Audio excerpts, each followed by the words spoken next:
Welcome. I am Mike Bankhead, your host. I am a bass player and songwriter from Dayton, Ohio, and I have a special treat for you today, especially for you folks who are from Dayton and remember the Gem City podcast. Today on You Could Be My Aramis, I am talking to Terry Izzy Rock Martin, formerly of the much beloved Gem City podcast.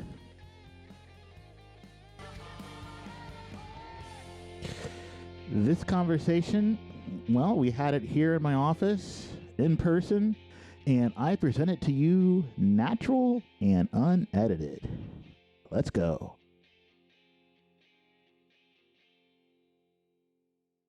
Hello, Terry Izzy Rock Martin. Hello. How are you, Mike?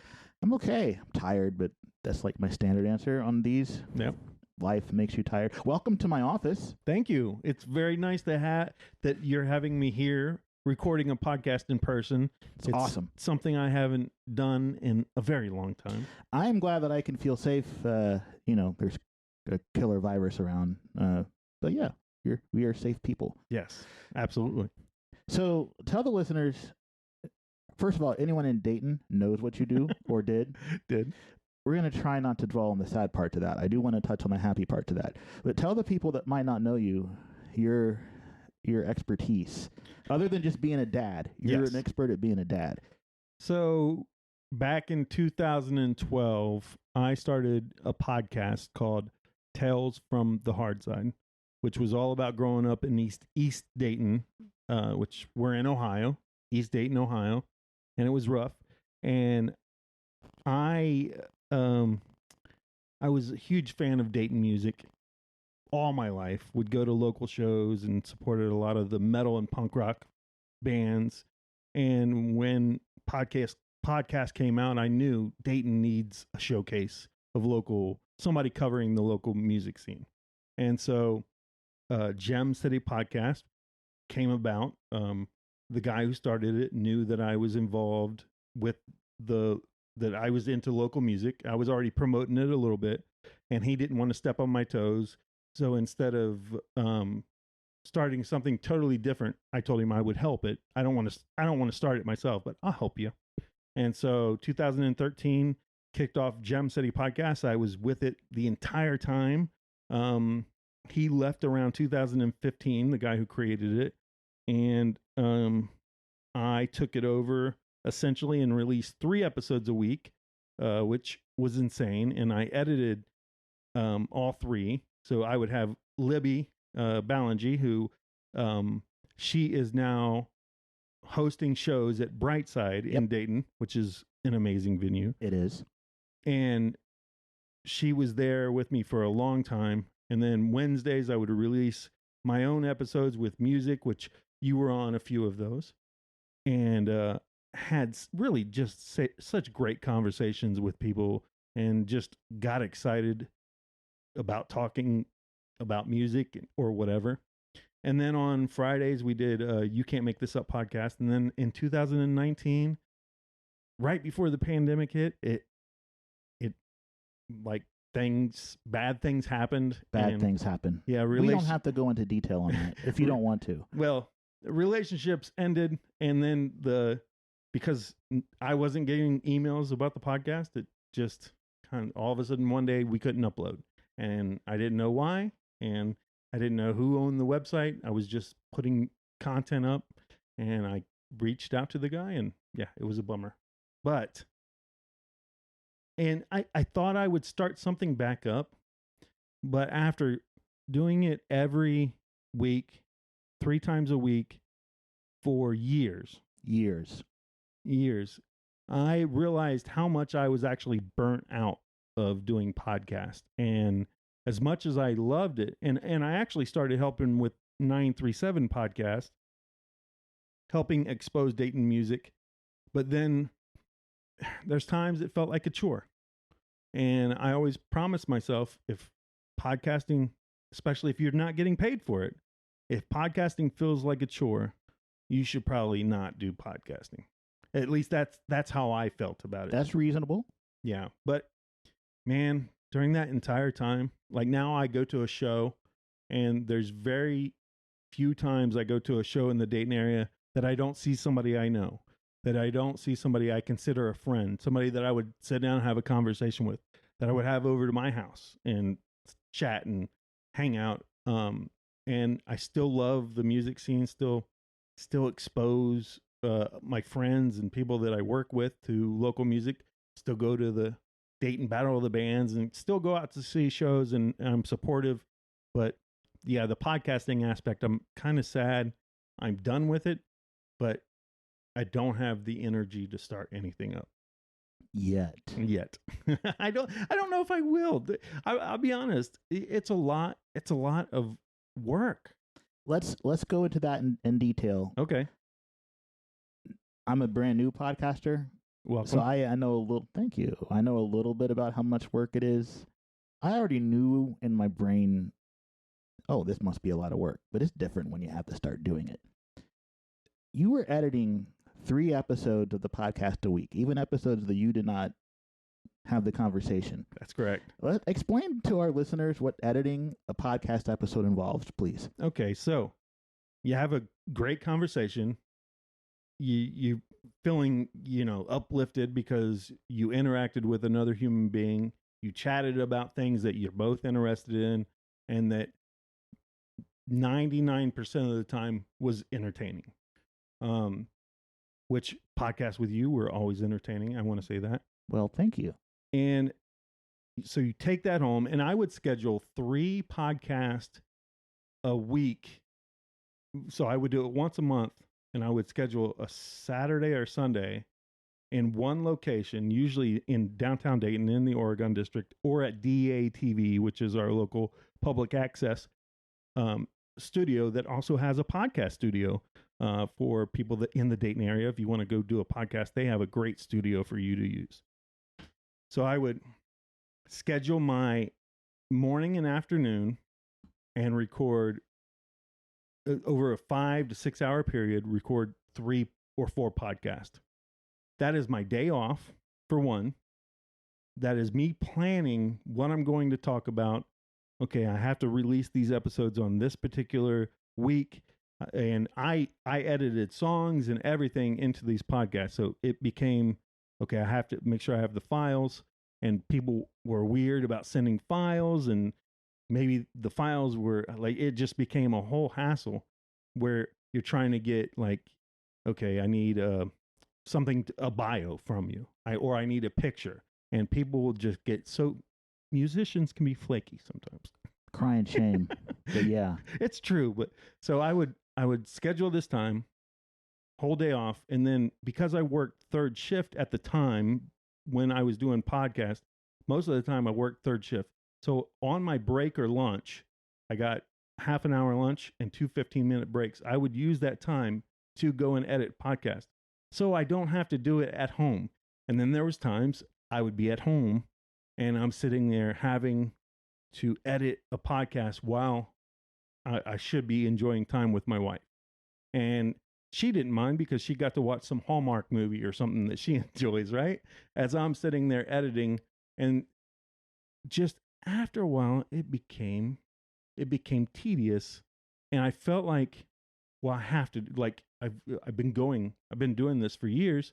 I can't stop now. Like, it was just, I have to do this. Like, this is important. To me, it's important. And I always felt good after I left the podcast, but after you look at the amount of work, it just became a lot, especially if somebody had certain tics or things that they did where I was super stickler about certain sounds. So I would spend a lot of time editing. And then after a while, I was like, no, just don't edit anything. Just put it all out there. But sometimes I couldn't do that at all. I was going to ask, what happens if we don't edit anything on a podcast? Well, nothing, for one. I think nowadays, because people are so used to hearing long form conversations anyway, and audio quality, I think it's important, but I don't think it's as important as I thought it needed to be back in the day, because people are used to podcasts of all different types nowadays. They're used to the professional NPR ones. They're used to listening to some random podcast that you might find where it's just a bunch of people getting together to talk about something. People are used to different audio quality. Plus, if you're listening to it in your car, it might sound different than you're listening to it on your headphones or your computer speakers. But it was a lot of work, Mike. It was a lot of work. I cannot express to people enough that the podcast you enjoy, somebody is taking their own time behind the scenes and editing that and taking time away from their family or themselves. I want to make clear to people, Terry Izzy Rock Martin is a very experienced podcaster and conversationalist. Since you've done this so long, you do not have, at least when the microphone is in front of you, a lot of the very bad habits that we as people have in regular conversation. Yeah. Like, and are things that we say without thinking about it. But when you're trying to edit a podcast and you want the conversation to flow and you want your guest to not sound like an idiot, and your guests are never idiots, but if you say too much, it gets really distracting. And then it takes forever to edit that out. You don't say very much. We all say it sometimes, but I've noticed because of your extensive experience, you're really good about taking care about what you say, and I'm going to spend less time editing you than most of my other podcasts. That's awesome. Yeah, when there's something about, and it's because I did over 1,000 episodes. Repeat that. How many? Over 1,000 episodes of various podcasts. Like during that time period, I did 3 or 4 different types of podcasts. I did one called On the Block with my friend Scott, where we just got together and chatted. I edited that one. There was the Gem City podcast ones. I did so many of those where I would have a conversation with bands. I would have a conversation with filmmakers, with art, just anybody I found interesting. And I just realized over a period of time, as I was editing, there's certain times where you can say you can say you can say certain things because they're just crutches. But if somebody, it could always be worse. Yes. You could have somebody say, you know what I'm saying, after everything. Right?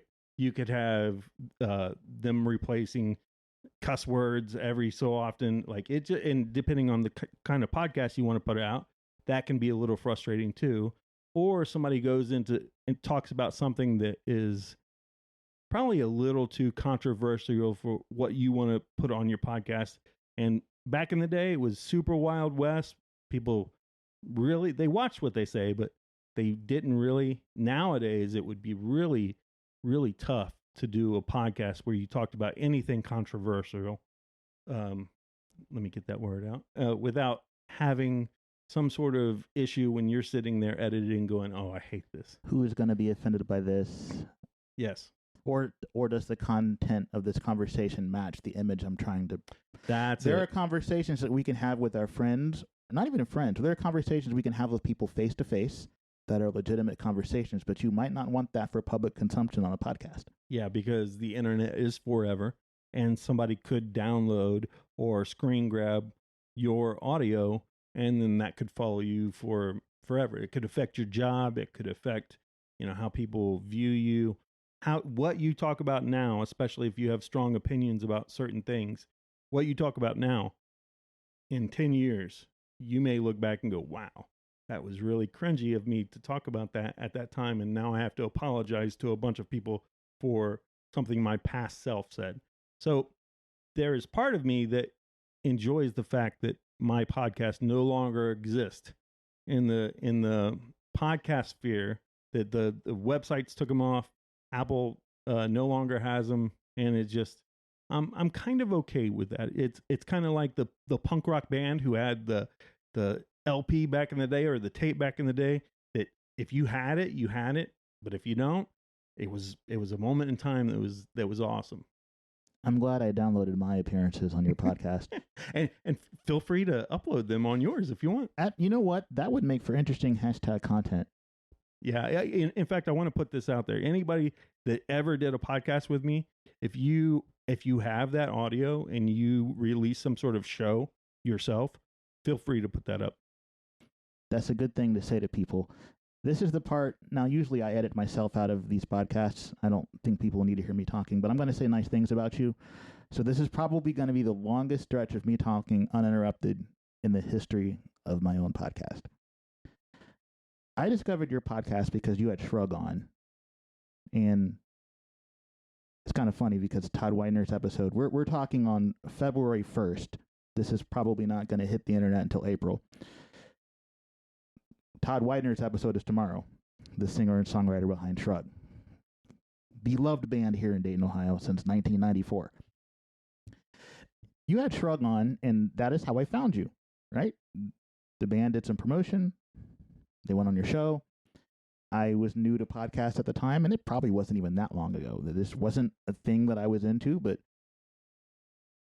this is a band I followed. They were also friends of mine. I wanted to listen to them talk. You want to listen to people who you like talk about things that are interesting, and I like their music. And then after I listened to their episode, I started looking around your website and finding other interviews we had done.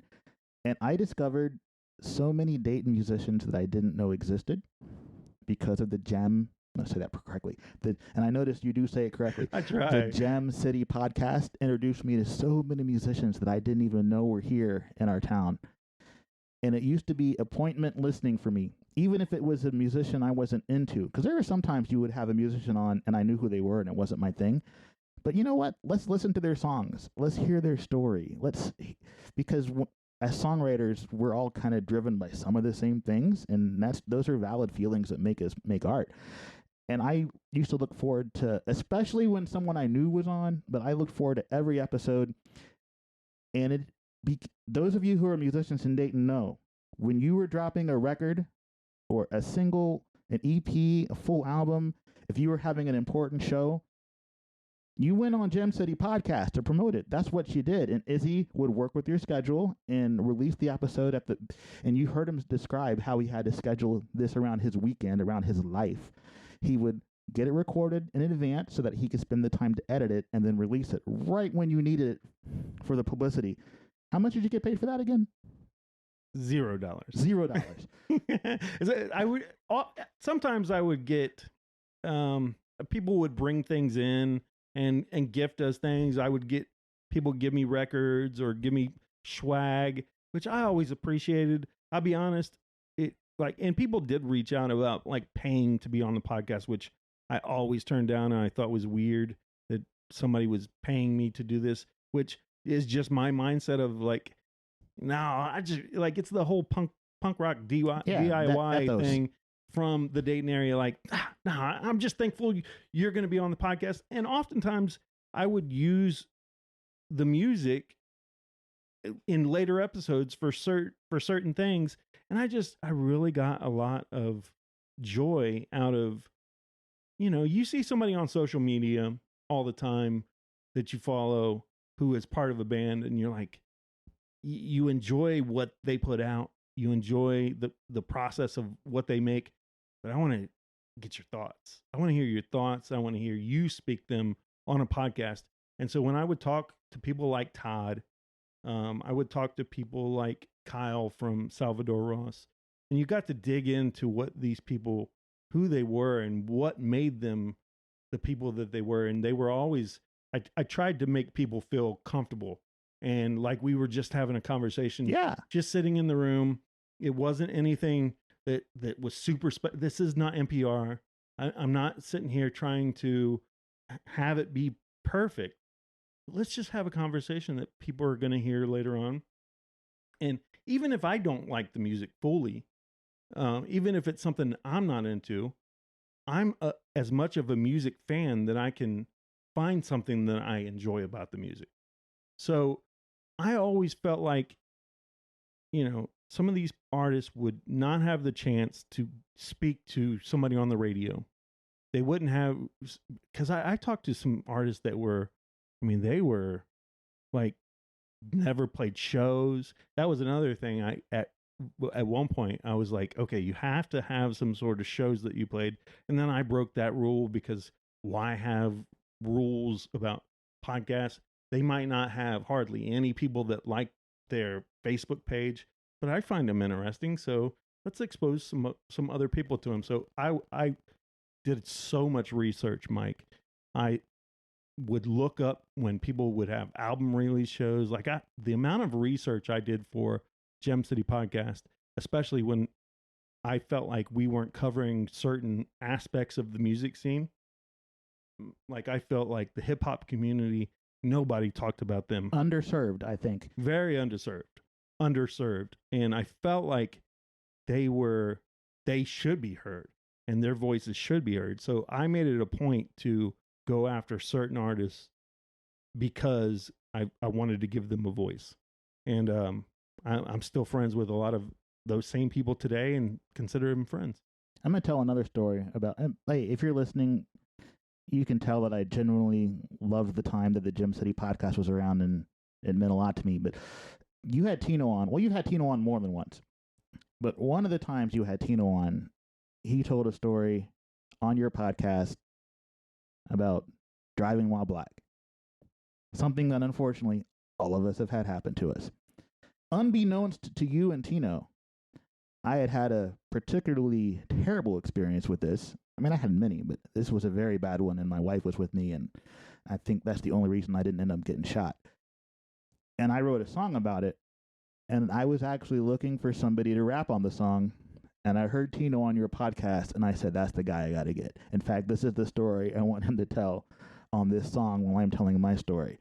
And I ended up, well, I met Tino mostly because he goes out to all the shows. Regardless of genre, he's at a lot of shows, at least in the pre-pandemic times. Dude's in like a punk band and a couple of hip-hop projects. Multi-talented gentleman, Tino is. But I reached out to him. He was cool. And that song, you can't really go find it on streaming services because it's down right now. But we'll talk about that at another occasion. But we released a single together where we talked about our experiences with driving while black. And had I not heard him tell that specific story on your podcast, that probably doesn't happen. Yeah, Tino was one of the artists that I found out about even before I started doing Gem City Podcast. They used to play a lot of shows at One Eye Jack's in Fairborn. There was a huge hip hop night there for a long time, and when I first started getting into the local scene and using my podcast, my personal podcast, as a way to just expose, because my audience, we'll go back a little bit. I want to take a side note and then get back to the Tino story. You're going to talk about Tales from the Hard Side, right? Yes. Okay. And so when I first started doing my podcast, I felt like where I came from and my story, that people would find it interesting. And so I was a huge fan of other podcasts. My favorite podcast, The Mediocre Show, started in 2008, 2006. And I think I found out about it in 2008. It's still going today. And I'm friends with the people. I have a tattoo of their podcast logo on my arm. Do they know this? Yeah, they know this. Cool. Yeah, I spent the night at the host house. So I was actually in a podcast documentary. Went out to film to be interviewed. Earbuds, I think is what it's called. We're gonna cut this part when I edit, but I want you to send me a link to that so I can put it in the I'm show not notes. actually in it. Oh. No, I'm not actually in it. It was a bummer. I got cut from it, and they did too. That happens though, because in film. Yeah. Do you want me to put a link to it in the show notes? You don't have to. Yeah. All right. Then people can find it if they want to. I don't know where I'll cut this whole part of the conversation out. Keep going. You don't have to. No, you don't have to cut this out. So I was friends with people all over the world because of this podcast. I got stuck in Salt Lake City at a live show that they had. I flew out there. They did a live podcast. This was 2010, 2011, something like that. I flew out there. I got stuck in the airport. I had buddy passes, which I don't even know if you can do buddy passes anymore. You can. My wife works for an airline. You can. Okay. I mean, it's not easy. So my plane got rolled over 16 times. So I went from Sunday, when I was supposed to fly home from Salt Lake to Ohio. I didn't get home till Wednesday. And I kept waiting for the buddy pass, and I didn't want to spend a bunch of money on a plane ticket, so I kept waiting. And the the nation is what they call themselves, found out about it, bought my plane ticket home, and bought my wife flowers. That's really cool. So I knew community could be built through podcasting because I was part of it. Joe Rogan, who is very controversial right now, and to be honest with you, I haven't listened to his podcast in a long time because it's 3 hours long and my commute, like I said. But anyway, when he first started in 2010, or when I first heard him, I got super into his podcast and the community and stand-up comedy, where I would travel to different shows. Early on in my podcast, I had Bert Kreischer, who's a big famous comedian now. I had Tom Segura, another famous comedian. I had various people, Joey Diaz, who is one of his friends and co-hosts that he's had in the past. I had them all on my podcast. My intro had Tom Segura saying my name on my podcast, which now, like, you can go watch that guy on Netflix. Cool. Like, it blew my mind that I was able to connect with these people. And so I just knew. So I had some kind of an audience that wasn't Dayton, that people from all over the world, I have friends that would listen to it all over the world at that time, 2012. And so I was really in love with podcasting. I was the podcast evangelist, people would call me. I would tell and at that time, people didn't know what a podcast was. If you knew, you knew. And now I watched the nightly news last night. Joe Rogan is one of the lead stories on NBC News at 6:30. Yeah, I mean, I run in musician circles, and obviously, when you run in musician circles online, that his name comes up a lot because of the current controversy. Yeah, which I'll be honest, I don't want to get into it. Oh, we don't have to talk about that. Yeah, it's super depressing that it has got to that point, but the fact that so many people listen to that show says something about where podcasting is now. Yeah, from where it started to where we are now. Right. That everybody knows what podcasts are now, and they're everywhere. There's many apps. It's so much easier to do now. Yeah, I have a podcast. That proves how easy it is. So I knew that if I could get people in the Dayton area on my podcast, that I could expose them to people all over the world, or at least a small audience for the people that I had. And so I interviewed Tino, had him on the podcast, and then once Gem City Podcast kept going, I had him multiple times. In fact, Sidekick Complex, which is his punk rock band. Yep, with Paige Beller and I forget the other Chris gentleman's Barnett. name. Chris Barnett. Yep. That was the very first podcast that I went and did, and I did live, very much like we are right now. Paige played drums, Tino rapped, and Chris played bass, and I think I had a couple mics, but it was all DIY. And over the years, Mike, I would set up at live events like Sideshow, which I loved. It was one of my favorite things, just to sit at a table and somebody would come up and we would just, I had the ability to just extend conversations, to be able to talk for a long time. And it got people really revealed a lot about themselves.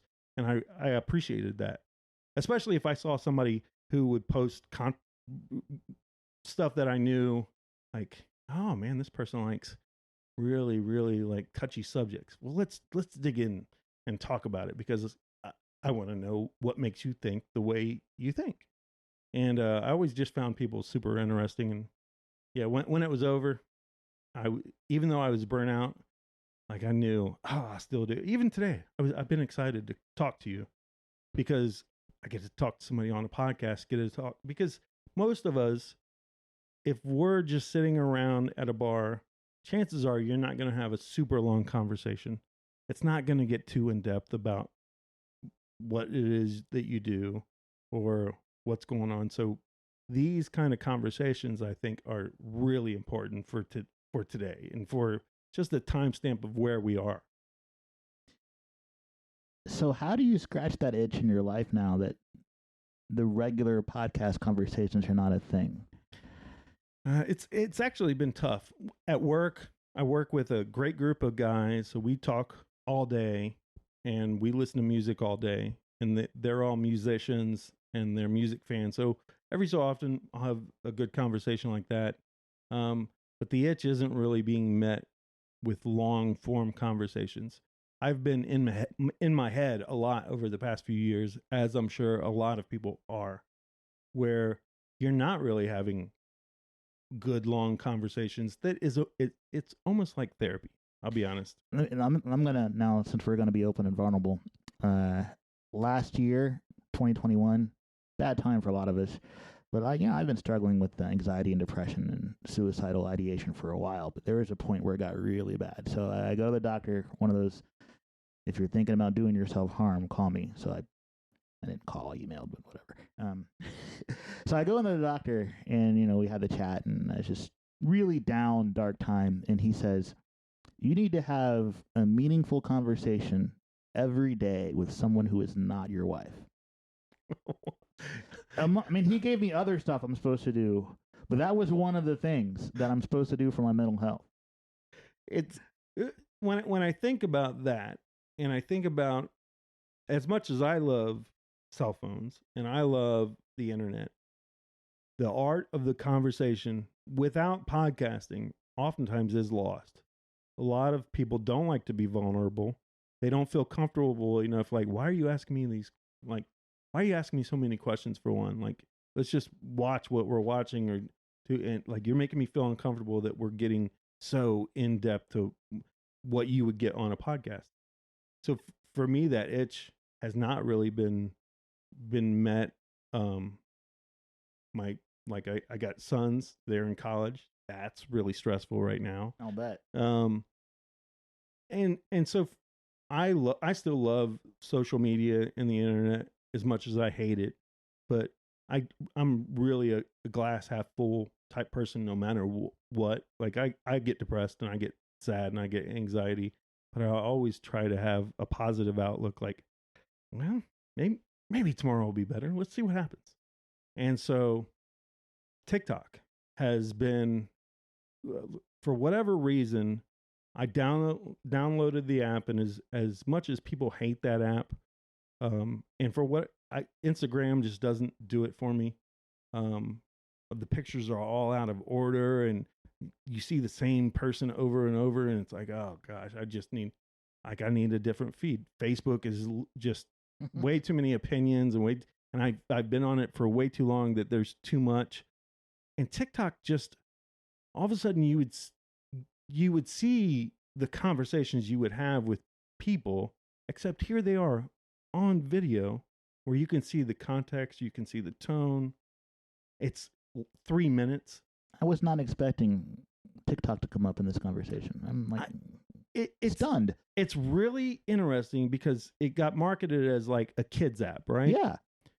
It is, if you want it to be, but it's also an app where you can watch about sports. You can watch about, people doing skits and comedy, people having really in-depth thoughts, depending on what you like. If you're into politics, there's those types of people on there. You get education if you want that, recipes.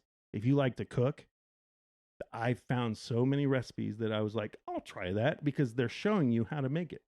And so, just like any app, it is whatever the algorithm is going to feed you based on the stuff that you're watching. So if you're into punk rock or emo, all of a sudden you'll see a bunch of people who are elder emos, which is a thing, talking about music. You'll see punk rock kids who are in other parts of the country that you would never meet.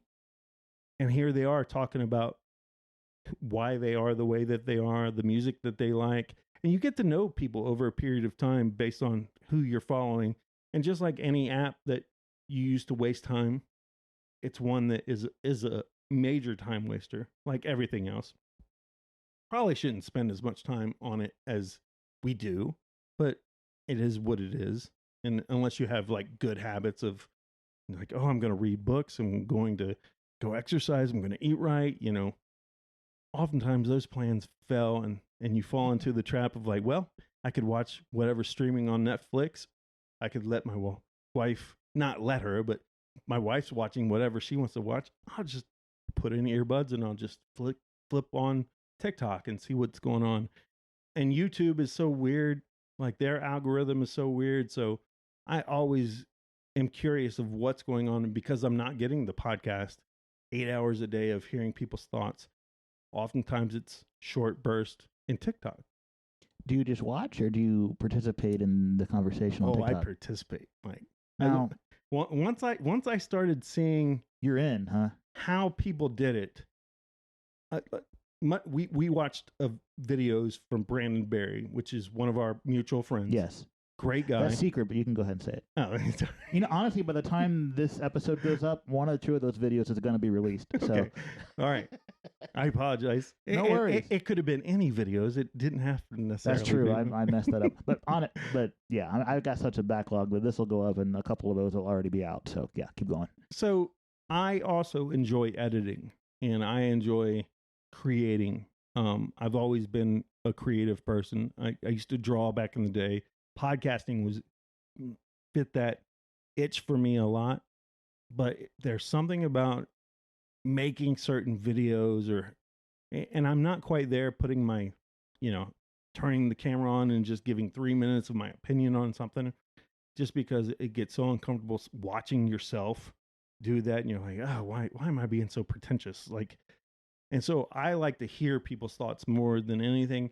Mine is more of for a humor side, or like you'll stitch somebody. So you could be doing something and then you have the stitch aspect, and then I have myself doing something side by side with your video, and it's me reacting to things you say. And so because I've always enjoyed politics and I've always enjoyed social justice aspect of our world, and I've always felt like we need to progress and we need to certain thoughts and certain old ways of doing things should be embarrassed and ridiculed and exposed for being how ridiculous they are.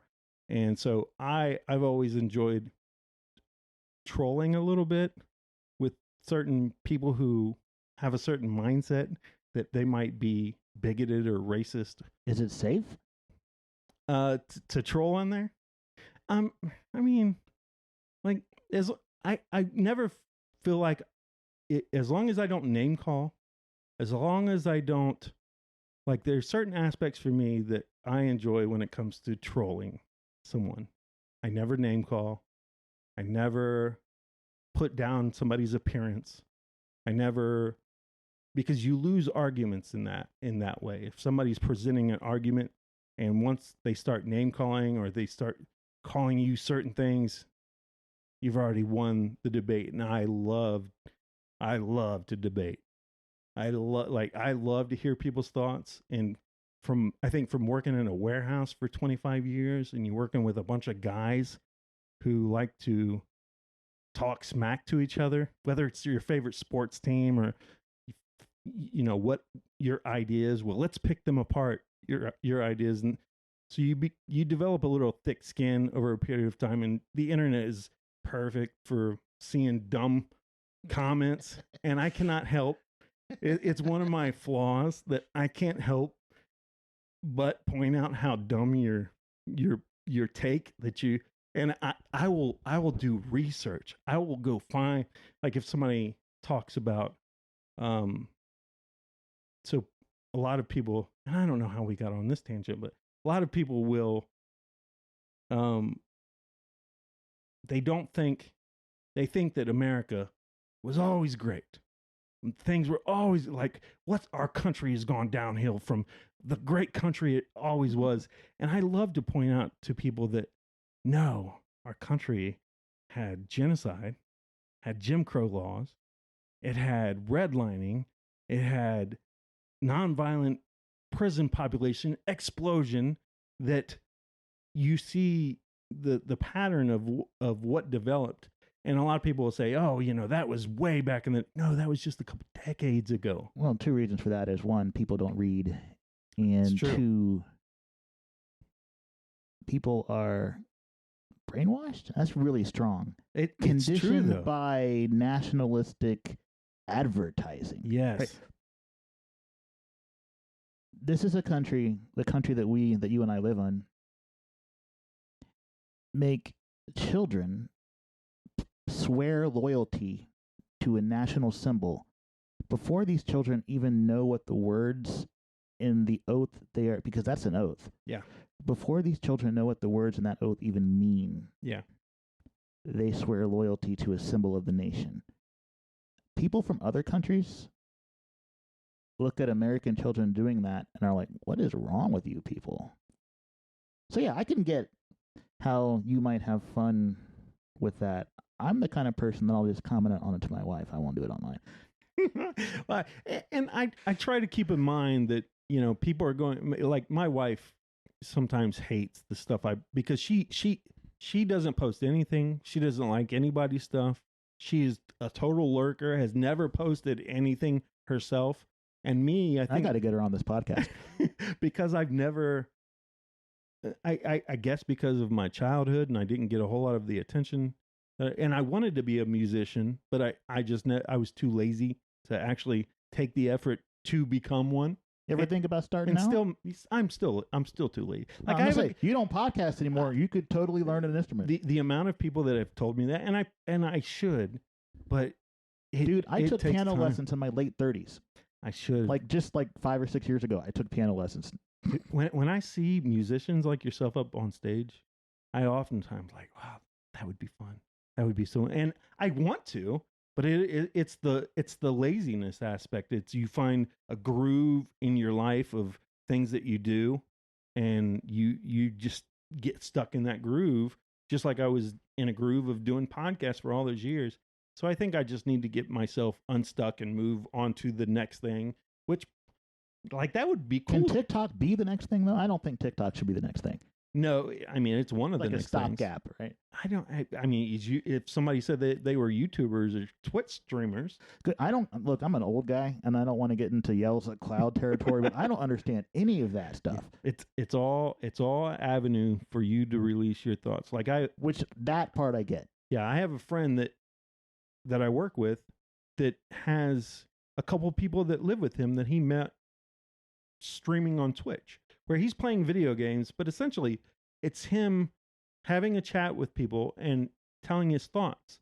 And people really appreciated his earnestness and they appreciate who he was, where now he makes a little bit of money from streaming. I'm all for the making of income, but as a dude that grew up playing video games, I can't imagine watching other people do it. Right, I want to play the game. And also, how do you talk? I'd be too busy playing the game to talk.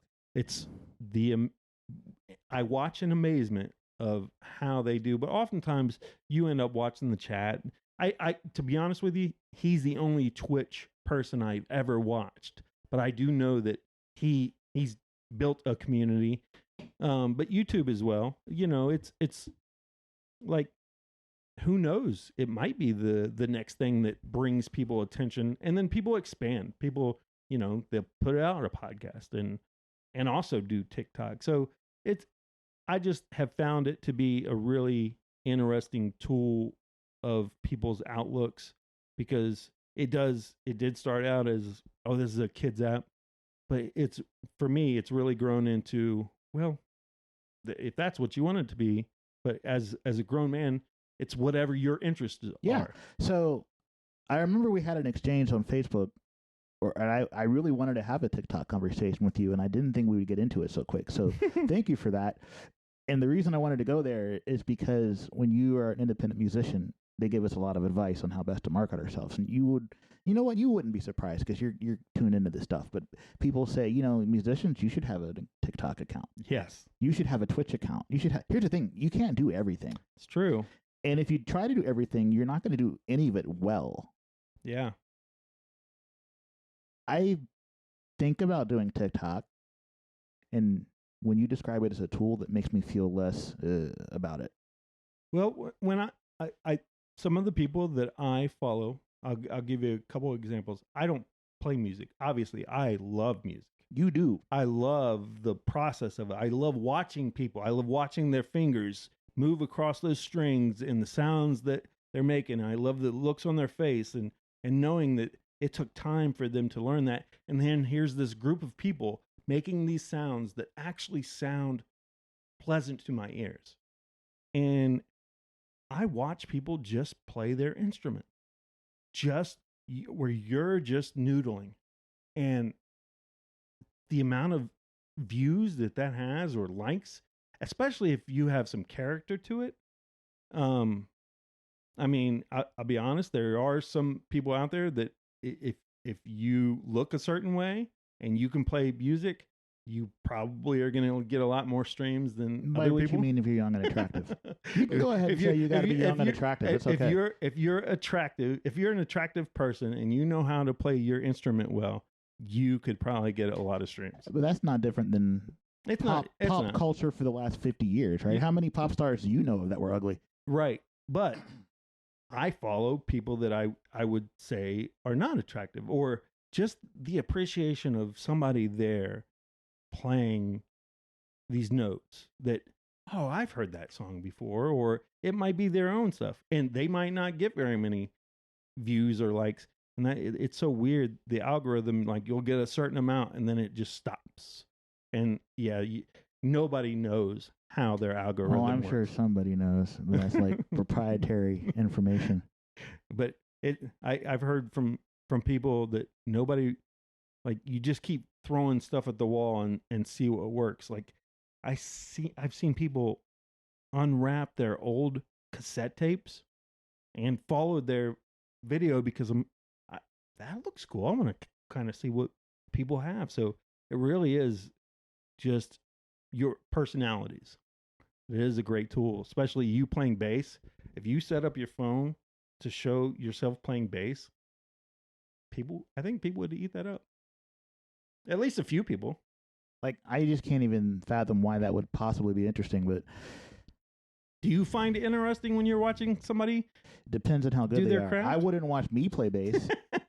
I would watch Victor Wooten play bass any day of the week. See, so yeah, and just like I'm not ready to be on there sharing my thoughts, I think it is whatever you're comfortable with, and a lot of people are not comfortable being in front of a camera, being so exposed like that. The generation now, a lot of them grew up with cameras in their face. Perfectly okay with that. Their whole lives have been cameras. So weird to me. It's weird to me too, but I mean, you're probably a little bit older than me, but we're both Generation X, right? Yeah. I'm like, there's Generation X community. See, now you're talking my language. I'm right at the end of Generation X, but like, I mean, I relate to that segment of the population more than all the ones that came after it. It's like, I find it strange. I'm holding my phone, and we're not videoing this. I find it strange that this is a better computer than any computer I had when I was in school. It's pretty amazing. It's like, for me, I totally understand how destructive cell phones have been to our society. But I also understand that they have been a tool that has not been destructive. Like, I've had really great relationships and really great experiences because of my cell phone, because of the people I've met and the experiences I've had. And just like anything else, I think it's a tool that you can use. I don't think in today's world you could live without them. It'd be really hard, really difficult.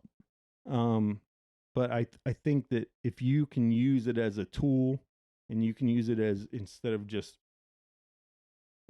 I don't know, just being a lurker all the time, it's nice to be a creator.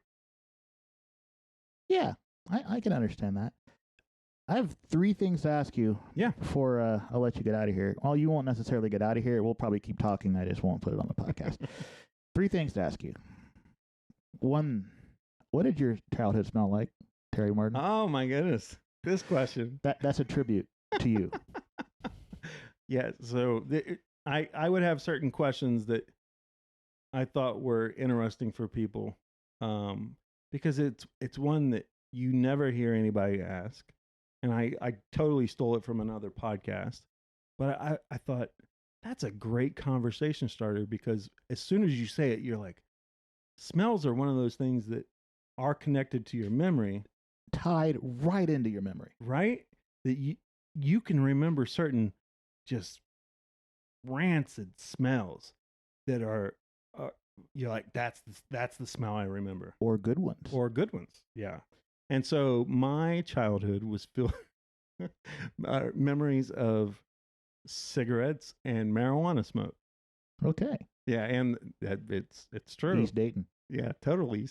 In the car, when people would smoke in the car and didn't care that you were a child and your lungs were burning, and if you complained about it, well, you might get smacked upside the head. I'm never going to ask anyone that question again, but since you're here, I mean, I had to. I think you probably should, but no, No, you do what you want. No, I respect what you all built over there, and I need to figure out my own shtick. I've been actually trying to figure out a question to ask everybody, and I haven't come up with one. Like I approach a conversation with a musician or a songwriter different than with someone that does other stuff. For sure. That is a question you can ask anyone. Anyone. I don't have one of those yet, and I'm not stealing yours, except for today. I stole it from someone else, and in today's world, music, there's no. That is true. It's okay to borrow. I'm gonna come up with something. I don't. I mean, it probably won't be as good as that. The second question. This year is too new. Dayton music from last year. Well, what's some of your favorite stuff that came out in 2021 in our town? That is a great question, and I am going to pull out my phone. Nothing wrong with that. That is where my memory is these days. First of all, we're old, and it's hard to remember things. And second of all, I'm sure both of us listen to. I mean, we listen to a lot of music, and sometimes it's hard to remember what came out last year versus what might have been out in 2019. Especially because of the pandemic, the days just kind of blur together. Yes. So. I add a lot over the. I am one of the Spotify listeners because you can say it out loud. It's okay. Yeah, I collected so many tapes and CDs and carried around so much stuff. The fact that I can pull up nearly anything, and I feel bad that their pay, but it is what it is. So El No. Put out some great music. They're kind of that's Nate Farley's new thing. Yes, I think so. That was pretty great. Raging Nathans, if you like punk rock music, they're a little too raging for me.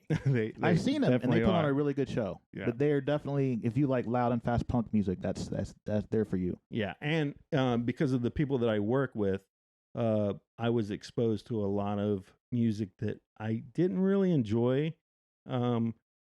Back in the day, a lot of like really heavy stuff that I just don't think I would have listened to it at all. But there's a band called Gudger I think they're out of Columbus. They're pretty good. How do you spell that? Because I've never heard of that band.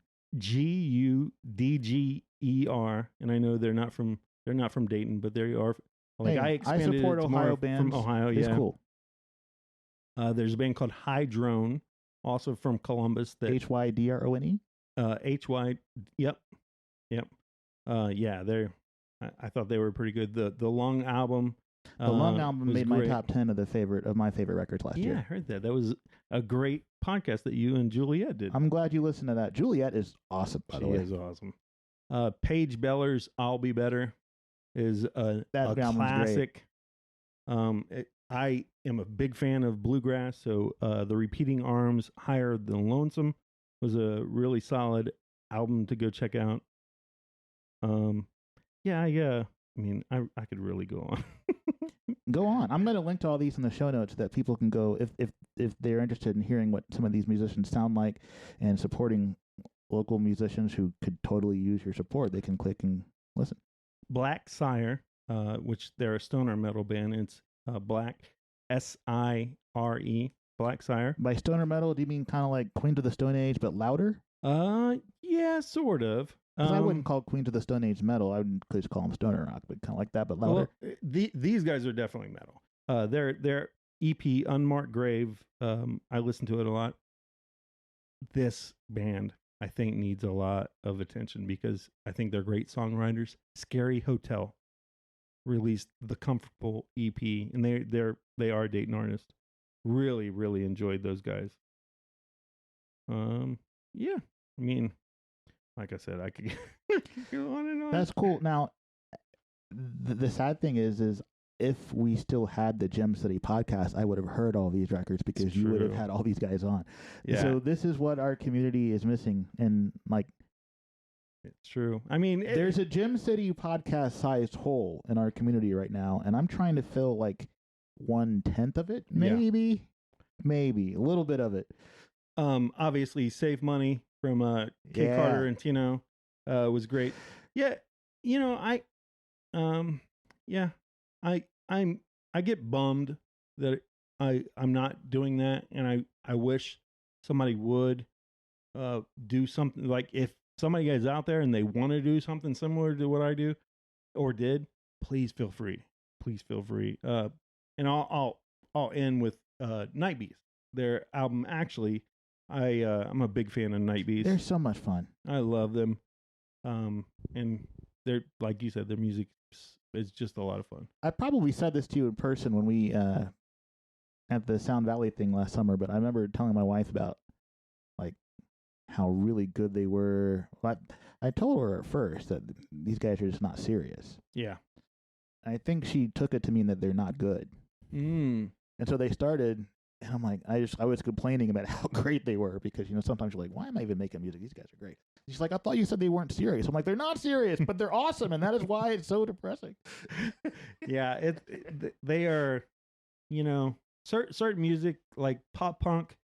There's some pop punk I like, but some I'm just not a fan of. Like Blink-182, I just was not a fan of that band, and a lot of that style. But there's something about how Night Beast does it in the music that they make that just makes me smile, for one, and I just know all the guys in the band and how much they love each other.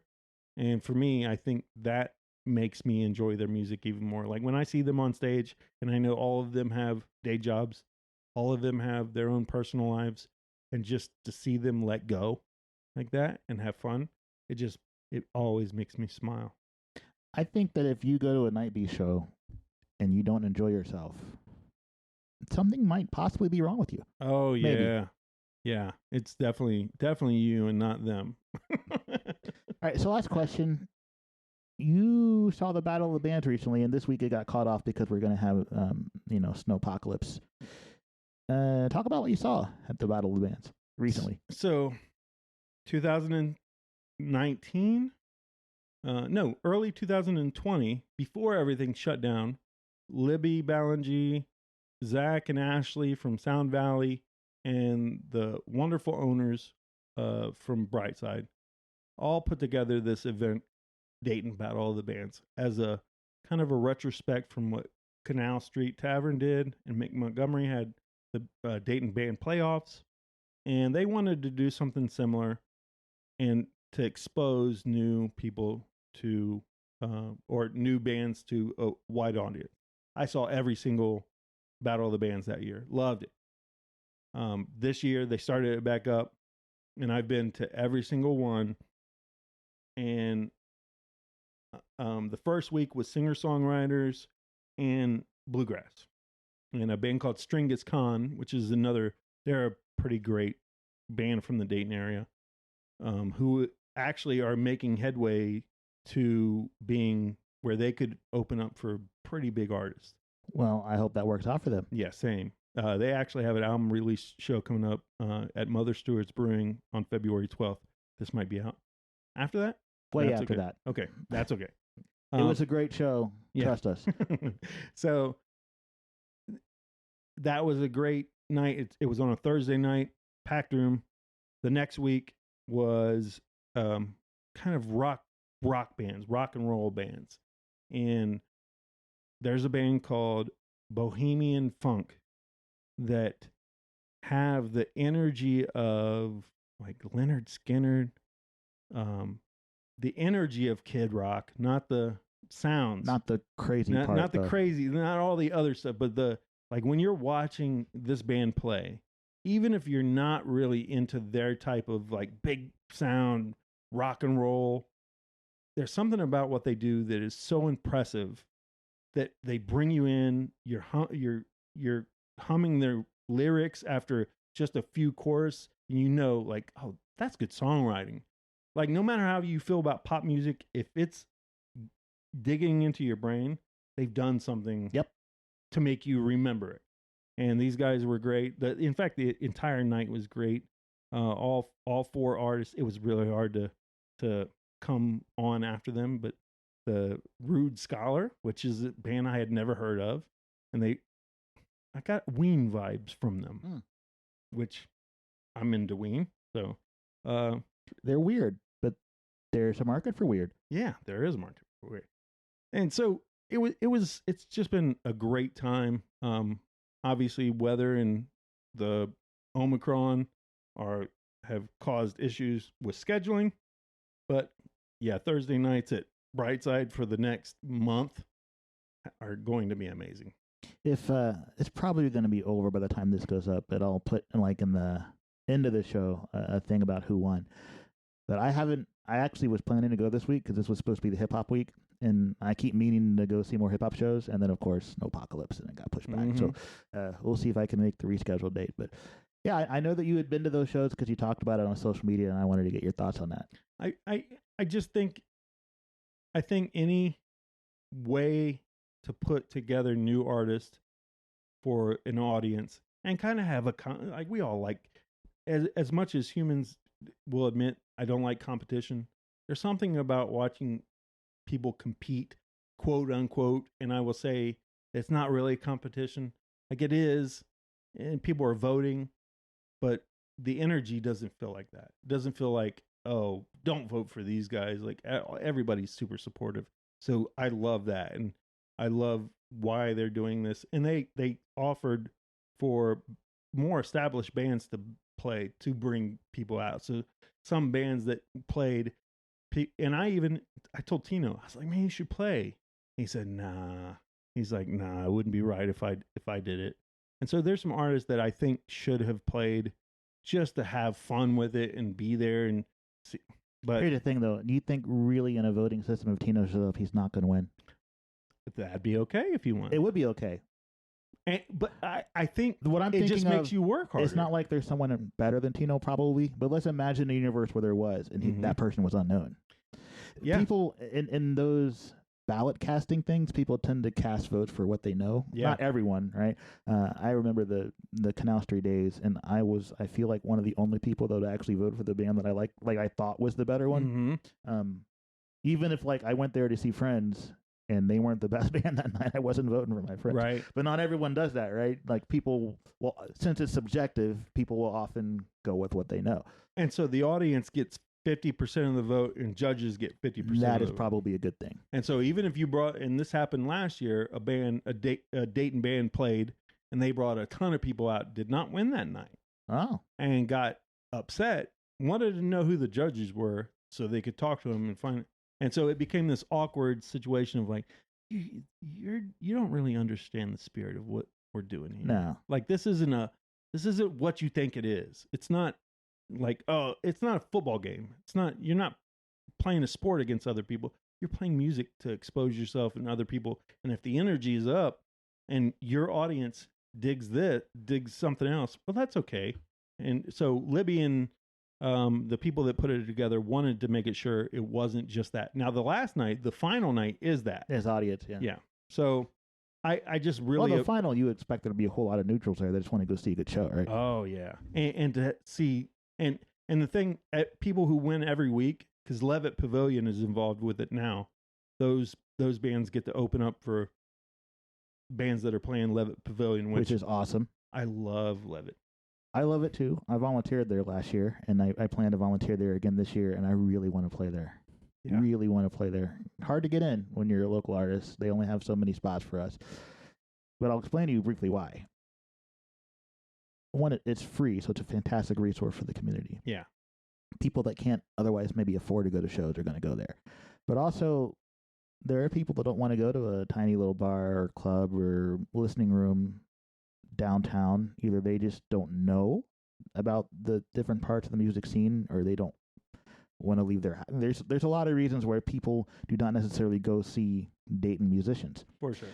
We as Dayton musicians have an opportunity to reach parts of our community that we have no other way to reach if we get a chance to play Love It, and they might like us. Yeah. Yeah, the amount of people that I see there, and you could bring your own alcohol, you can bring your own drinks. Like we bring coolers, we bring food. I saw somebody set up a table and build a charcuterie tray. That's awesome. Right in front of us. There was a guy who totally looked like dad vibes. Like he had his recliner out. He had a golf magazine, and he was just listening. Like, I don't even know if he knew the artist that was playing on stage. And that's the great thing. I've been to shows there that I didn't know who it was at all, but it was a chance for me and my friends and my wife to go and just hang out on the lawn for a few hours. And I always feel good when I watch live music and I'm around people and I get to watch people, and being outdoors as the sun's going down right there. That is so, it's like a perfect, on the nights where it's good weather. Yes. Right when the sun's going down. It's postcard perfect. I love it. And then you can, once you're done, you can walk the Oregon District and go have a couple cocktails if you want, have dinner. And I really found it to be a special place. So to see these bands knowing that they're going to have a chance to play in front of a much bigger audience. Much bigger. And, you know, who knows who might hear those artists. Right. It's cool. I always like talking to people that love music as much as you. So thank you for agreeing to come talk. Oh, I love it. I love it, Mike. I really love music. I have since I was a child. I used to tape record songs off the radio, and then cassette tapes and CDs, and now, you know, the chance to discover all different kinds of music. Even if it's not something you like, if you just put it on, you might come across something. Like, have you heard the Hu? H-U? I have not. Okay, so this is a Mongolian metal band. And so it's the T-H-E-H-U. And if you put them on, they have a Metallica cover. They've played some of the big rock festivals here in the U.S., but their type of music, so you can find music all over the world. So if you're into metal, you can find music from all parts of the globe that are making that kind of music now. And I just love that aspect. Like, my favorite band is from Australia currently, King Gizzard and the Lizard Wizard. I found them on the internet, and I think I've bought everything. I'm going to see them twice this year. So, and they're one of those bands that releases 2 or 3 things every year, right? So yeah, in 2017 they released 5 albums. I don't even know how that's. And they're all different. Like, if you put on an album, it might be psychedelic rock. There might be a pop album. There's a metal album. The album they just released is all these electronic remixes of their album that they did that was a lot of synth, and like, they're just really great musicians that I found and love. But yeah, man, I anytime I get a chance to talk about music, especially on a podcast, I appreciate it. That's cool. So here's what we're gonna have to do. End of the year, gonna have to have you back, and we'll talk about our favorite Dayton records from 2022. Because I know that you're gonna, even though you don't have the Gem City podcast, I know you're gonna be listening to all the Dayton bands that put music out this year. Yeah. So yeah, and it will allow me to put together a list now so that I can come on and I can be prepared. Like I said, I love the podcast you did with Juliet. I think every so often you should probably do a podcast with her or with somebody else from the local area to talk about, you know, like, all right, what have you enjoyed so far? I would love to, if Juliet's not too busy. Juliet, if you're listening, like, really anytime. On it, if you listen to her show, not only does she play really good music from our area, I've discovered so many other artists just because they end up on her show. Yeah. So yeah, it's pretty great. The exposure that YSO gives local artists, I've always appreciated it, and It's pretty awesome. Yeah. So December 2022, you'll come back. Any last messages for the dear listeners before we sign off? Yes. Be kind to yourself. Be kind to other people. You never know what somebody's going through. And if you can just comment on somebody, like just, somebody might be having a bad day. If you tell them, hey man, I really appreciate this particular thing that you did. It really means a lot to people. So if somebody does something nice for you, make sure you let people know. Or if somebody, I don't know, be nice. Be nice. Let's just be nice. Even though I did talk about trolling people, I do it You nicely. troll nicely. I troll nicely. Yeah. That's good. Thanks, Terry. Appreciate it. Thanks, man. One more time, thank you very much. And from the bottom of my heart to Terry Izzy Rock Martin for agreeing to talk with me. To you listeners, thank you for being here with me. I encourage you, please, to like and subscribe to this podcast on the platform of your choosing. And also, would you do me the favor of looking for Hold the Wick on the streaming music platform of your choosing and listening to it? That would mean quite a bit to me.